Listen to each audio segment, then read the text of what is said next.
You. Hey everybody, welcome to the Meeting Protocol Minute, where we chat with some of the coolest people in the biz and bring you useful and relevant information about what's happening in the world of meeting planning. I'm Dora Figueredo, the head of events and education at Meeting Protocol, coming to you from New Jersey. At some point, many event planners consider launching their own business. It's a really big decision that I've even tried to take on myself, full of questions like, how do I find clients? How do I market myself? What do I even name my business? How do I get started? So in this episode, we are going to discuss all this so that you can take helpful action steps as soon as you finish listening. And I am thrilled to welcome this month's guest, Shameka Jennings, who has a lot of really impressive letters after her name: MTA, CMP, DES, CAE. She is an award-winning meeting professional, international speaker, and thought leader with a decade of experience. She is the principal and chief events officer. I love that take on CEO Yes. at Events Noir, and we are super excited to showcase her expertise here today. Thank you so much, Shamika. Oh, hi, Dora. Thank you so much for having me. I'm so excited to chat about this. It's my favorite thing right now to be an entrepreneur. So I'm really excited to share my journey and hopefully some tidbits about it that can empower other planners to potentially consider this path. Great. Well, tell us where you're joining us from today and the quick background of what got you into event planning. I'm sure. So I am joining from Hyattsville, Maryland. I am from Maryland and Prince George's County. I just got in actually from a client event that I finished on Monday from California. So I flew in this morning to get back to join you today. So I'm really excited. I got into event planning actually in college. So I'm really lucky to have found this path really early on. When I was in college, I was actually studying engineering. I went to high school. I did pre-engineering. I was in a science and technology school. And when I was in college, I decided to join our student activities board as a way to supplement my tuition. And so I joined and realized I was spending much more time planning the social events than doing my homework. And I found out there was a whole career opportunity there. And I really enjoyed the opportunity. I will say, granted, I love my undergrad, despite what I'm about to say.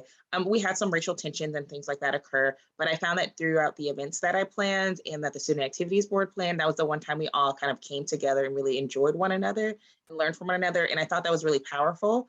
And so when I went to my mentor, who happened to be our career services woman, she told me about this career path of actually event planning. And I switched my degree from engineering to psychology. I went to a liberal arts school. Events were marketing and marketing was psychology. That's as close as I got. So that's how I got into my career. That's wonderful. I love that.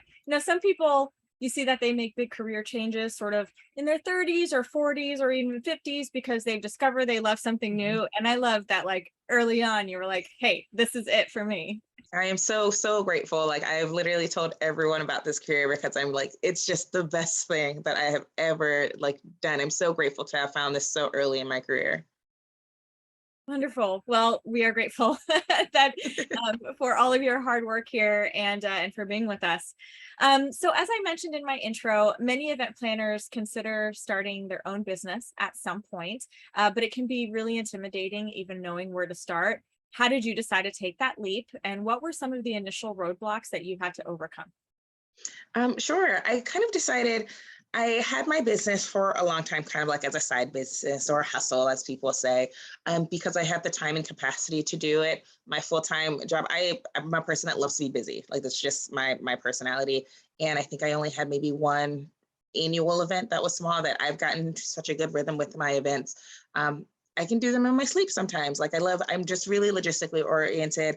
I'm so creative, new ideas, always that jazz. But I felt like, oh, I want to do more. And I think I had at one point someone reached out and was like, hey, Shameka, can you help me with this event? And I said, sure. And, we put a little contract together. So it was something that I did during my downtime when I wasn't in season for planning an event, and realized, oh, this is awesome. And also the money's good.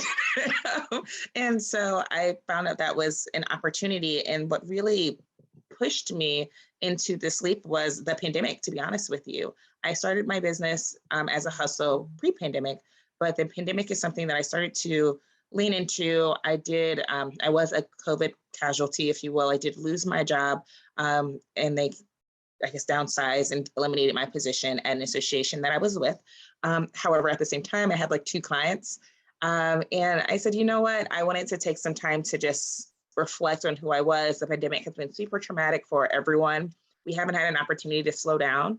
And so during that downtime, I kind of realized like of course, I still love planning events, but planning the events while I was trying to figure out what I wanted to do next or where I wanted to go next was really freeing. I realized like, wow, I really own my time. I can choose what I want to do. And that really was my decision maker right there. Like, wow, like if I can do it. And I also had a lot of people that believed in me. My community is really strong. I'm very grateful. My parents are absolutely amazing they're just like, yes, like that's what you want to do, we believe in you. Mentors that really thought that this is something that I could do, or thought that was just a journey that I could be on. And so I think they believed in me a lot more than I believed in me at some point, but it's kind of like, okay, it's worth a try. Like, I know, I will never fail at it. I can say I tried it, I've learned something, and I can either reapply or I can go back into an association or another position. And so that was really what made me take my leap. In some roadblocks that I've found, it's just imposter syndrome. I think that's my biggest thing sometimes is like, can you really do this? Are you really able to do this? And I have to sit back like, when I never harp on this, but since you did, I have all of these letters that I worked really hard for. Like I can do this. And so sitting down and really kind of just talking to myself and being encouraging reminds me like it's possible. I don't look at my opportunity now, my entrepreneurship, while I want it to last forever and ever. Right now, I'm taking it in pieces. Like, can I make it through year 1? All right, how can I apply that to year 2? And so I'm really trying to not think so grandiose about it, but just really like, I want to make sure that I'm successful now. And that's also been very helpful and help prevent roadblocks for me. I love that so much. That was such a thoughtful answer. Thank you. And I think you touched on an important point where you can do this as like an employee for somebody, and you can do it for yourself. And the imposter syndrome of doing it for yourself, it's like, I've been really great at my job for an employee for so many years. Why do I suddenly think I can't do it on my own? Exactly. And I think there's 2 camps of people of, I like when somebody else determines my paycheck and gives me medical benefits, right? Yeah. And then the like, how much do I charge? What am I worth? What if people think I'm not worth what I think I'm worth? But I do think that falls into imposter syndrome. Like, you do know what you're worth. If you've been amount this whole time by somebody else, by an employer, then clients hiring you independently will also see you. Will also pay. And I 100% agree with that. And that's what I found. It's actually been pretty tricky. Like I think I remember, I think in May, I like sent out my invoices and I was like, this is a 5-figure month for me. Like, who does that? Like, that's crazy. And I really was like, this is actually, it's blowing my mind. I think I have 3 or 4 clients right now. And it's just like, who are you to have that? I'm like, I'm Shameka Jennings, that's who. Like, I work really hard. But no, all of the things, all the points that you raised are super valid. I will also say, actually, a barrier that you mentioned it was healthcare. That was something that kind of prevented me, because I did for a short minute. After I decided I was going to go full time, I decided to go back into a position very briefly, or ended up being briefly, because I was like, I need healthcare. Like, because America, we suck. We need to have healthcare associated with jobs. And so I went, and while it was a great organization, great people, I knew in my heart, like, entrepreneurship is what I wanted to do. I wanted the clients. And so I supported them through the meeting, went back and figured out healthcare. I'm thankful to set that up. That was something that also was a barrier for me the first go around, because I hadn't figured it out at the time, but I was able to do that. And that was helpful. And I'm going to try to remember all the points that you said, because I do want to touch on those too, about knowing your worth and figuring it out. Talk to people. And if people aren't willing to tell you, like, I will, call me. I will 100% tell you what I charge. And it ranges depending on the opportunity and what I'm working on, because I have some clients where I am the whole shebang, where I am managing in person. At the conference I just went to, it was a 1-day conference in Burbank, California. I managed the in-person and hybrid virtual logistics. all in one. And it was fantastic. But I also have a client where I'm their virtual hybrid manager. And so therefore, they strictly want to focus on their in-person because that's what they know and that's what they love. I focus on all of the hybrid sessions that they're outputting in any virtual sessions. And then I also have a client that I'm just strictly virtual. So all of those things play a different role, which is also great. I can do different things and work on my strengths, but they might come at different prices. And also like there's administrative logistics things to some conference planning as well. And I have one conference I'm doing just completely in person. But really, like, know your worth. If you want to, your current salary, I think backtracking it, figuring out how much it is that you make an hour, figuring out how much money you need to live the lifestyle that you'd like to live, include health insurance, because that's important, and charge. I think right now, when you're an entrepreneur, you feel like you have to say yes to everything, every opportunity. You don't. The people that want to pay you, they will pay you. You do not have to change yourself. You don't have to change your budget. They will pay you. Those people are out there. I have learned really well, like just being on the internet and people I follow, there's so much money in the world. So if someone can't pay your rates, that's okay. If you want to accommodate with and work with them, there you can negotiate other things, but your worth, as Dora said. I think you can go for it. Yeah. Oh my gosh. Thank you so much. That was, it was like so beautifully stated. Of course. Yeah. And if, I recently worked with a nonprofit organization whose mission statement was very near and dear to my heart. And I was like, I'll gladly lower my hourly rate. 100%. Yes. With them, right? So you can choose what makes the most sense and what feels good to you. Yeah. Yeah. In the beginning, how did you market your services and make yourself stand out from many of the event planners out there? Because I think that a barrier to entry for many people is like, there's a million event planners. What am I going to do differently from them?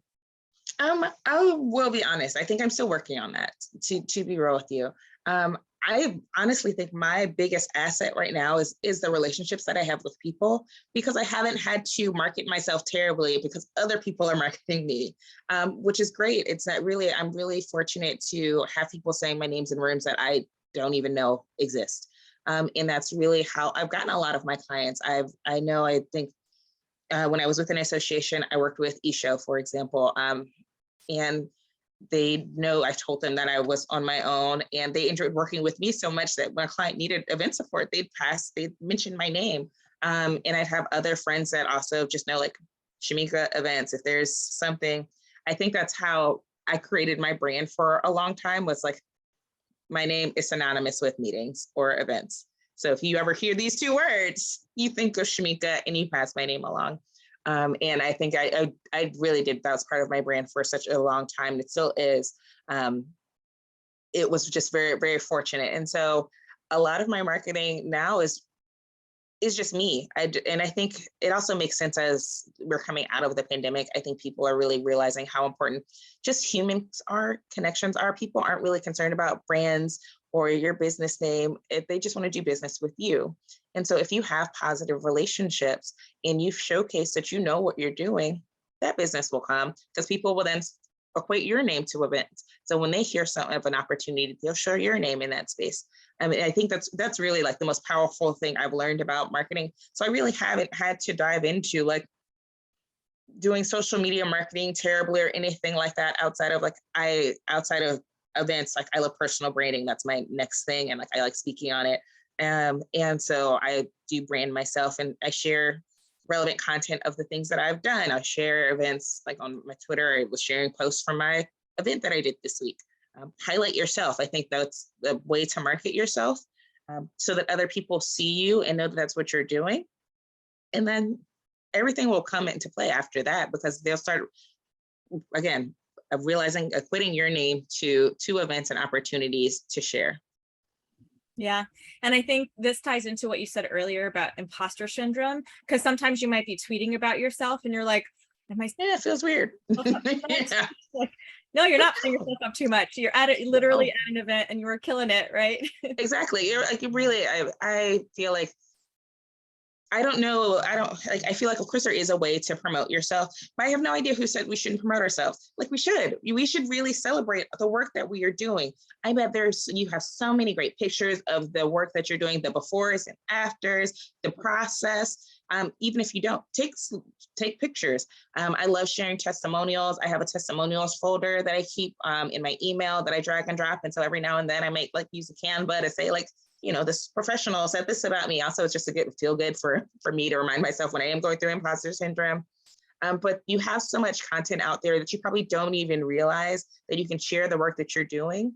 Because if you want that business, if you want that, you have to kind of put yourself out there. It can be uncomfortable, but it's not inauthentic. You're putting yourself in an authentic way. You're just sharing the work that you're doing. Like, I planned this great event. Your world, you'll be really surprised. Especially LinkedIn is something that surprises me all the time. Whenever I post something, I think it's just really menial, and then I'll have like 100 likes or 100 whatever for LinkedIn, and I'm like, oh, people care. That's cool. You'll be really surprised if you put yourself out there, like how many people will jump in support. Yeah.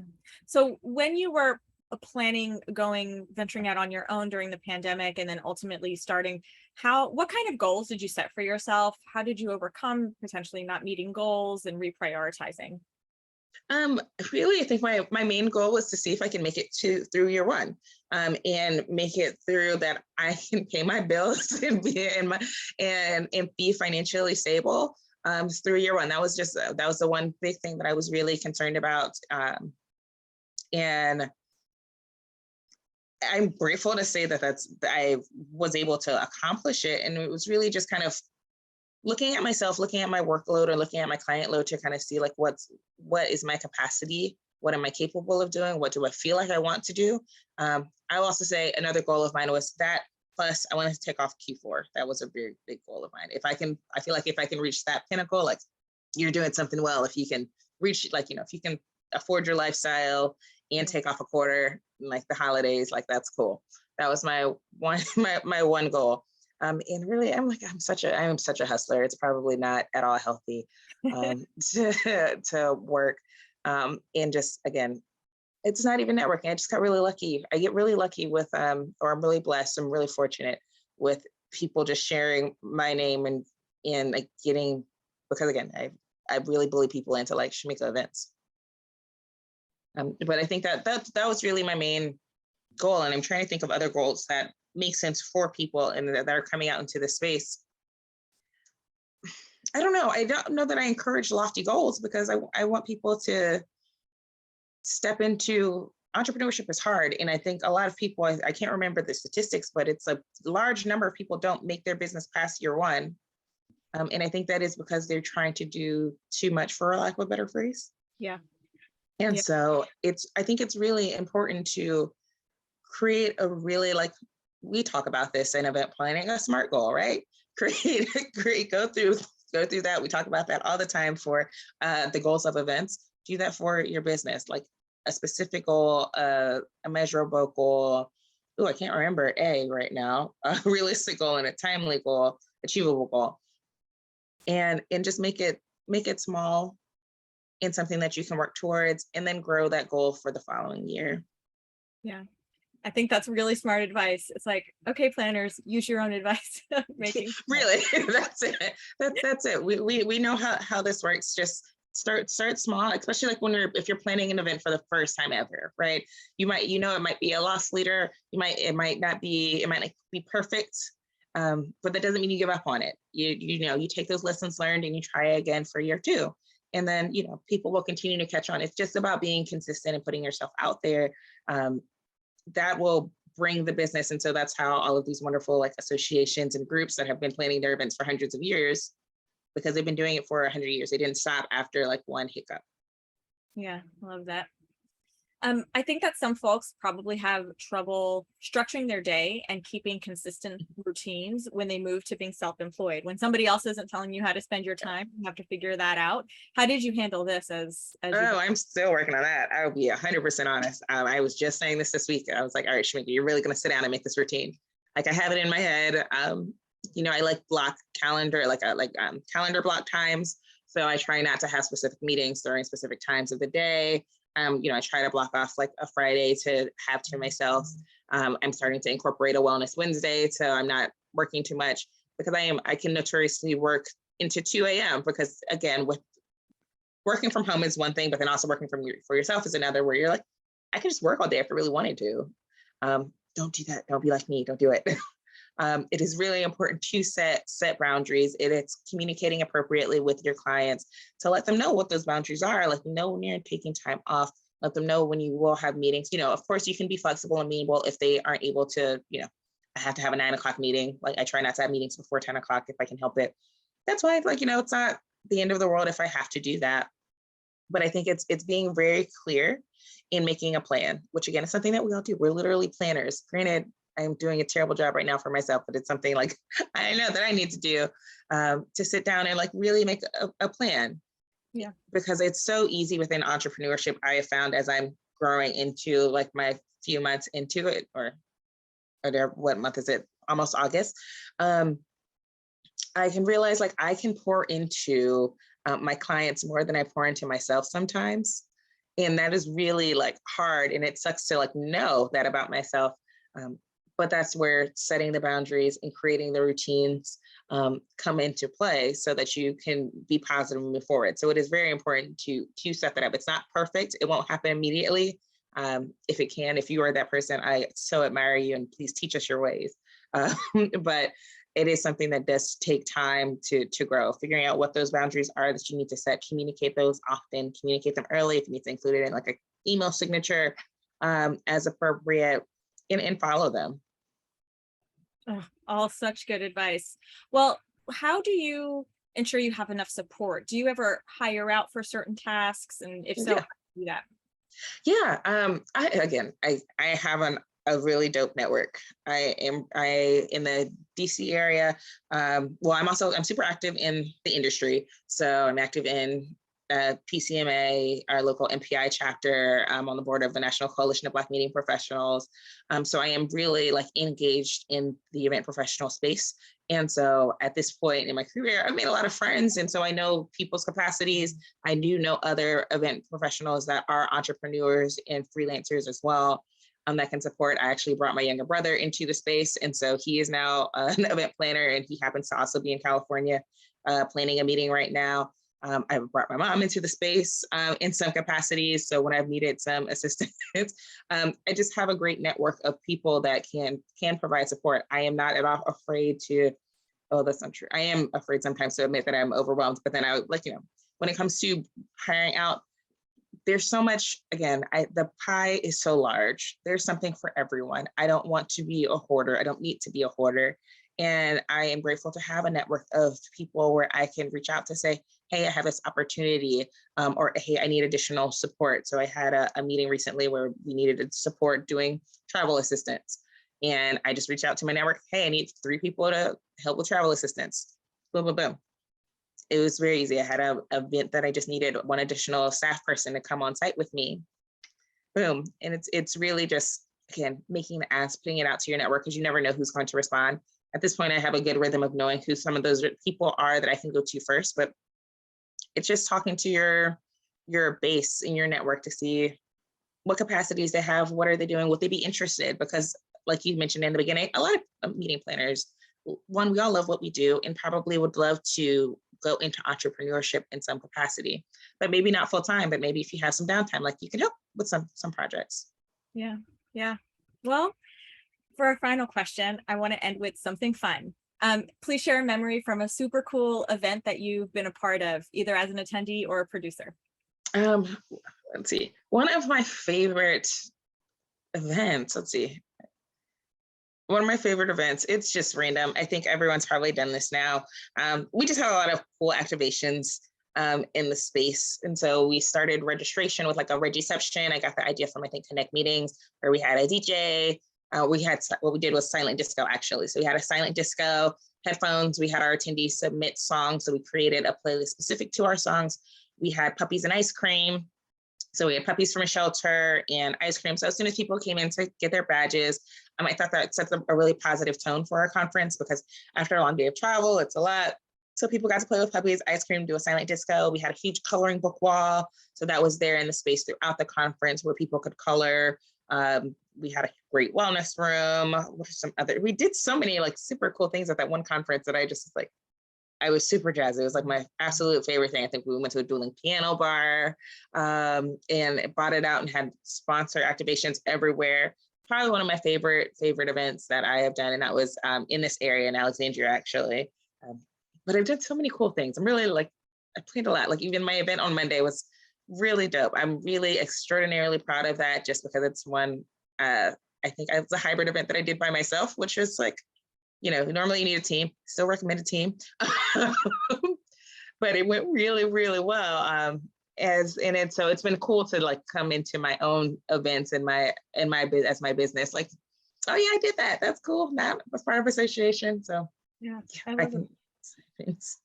Oh my gosh, that event sounds like so much fun. It's like, Oh, it was fun. it sounds kind of like when you first start planning and you're like, what are all of the cool things we can do? Eventually you start whittling down, but it sounds like So you went far. I don't whittle. Like that is me. I'm always like my brand or like my type of events whenever I am hired. Like I love to like surprise, shock, and awe. I love to do something different every year and like just something creative, something that people like, people invest a lot to come to events. So I like to do something really like fun and unique. And I thought that was just a great way, like, again, because traveling, coming to conferences, it's a lot. It can be a lot. So that was a absolutely fun way to do that, and things I like to do when I'm planning events. Amazing. Oh, well, this has been such a wonderful conversation. I've learned so much from you today. I've had a lot of fun chatting with you. For those who want to learn more about you and Events Noir, where can they go to for more information? Sure, you can visit me to learn more about Events Noir at www.eventsnoire.com. So it's events, EVENTSNOIRE.com. You can also learn more about me at shamekajennings.com. Please connect with me on LinkedIn and on Twitter and Instagram. I share some tidbits on events and branding there as well at Shameka Plans. Wonderful. Well, thank you, Shameka. And thanks to all of our dear listeners and Meeting Protocol fans for checking out this episode. Don't forget to check out meetingprotocol.org, where you can sign up for our newsletter that includes link to new podcasts, a CMP tip of the month, and as well as tons of resources for all things related to meeting professionals and CMP. Dora, can I make another plug? Yes. So on my Events Noir website, actually, if you are studying for the CMP, since you mentioned it, I actually made CMP flashcards because that's also another passion of mine to get more people, especially people of color, their CMP. So I made CMP flashcards. I don't actually have any with me right now because I am not in my physical home, but they're on my Events Noir website. So if you are studying for your CMP and want some additional support, we have that resource there. Amazing. I am studying for my CMP. So Awesome. all right. Thank you so much.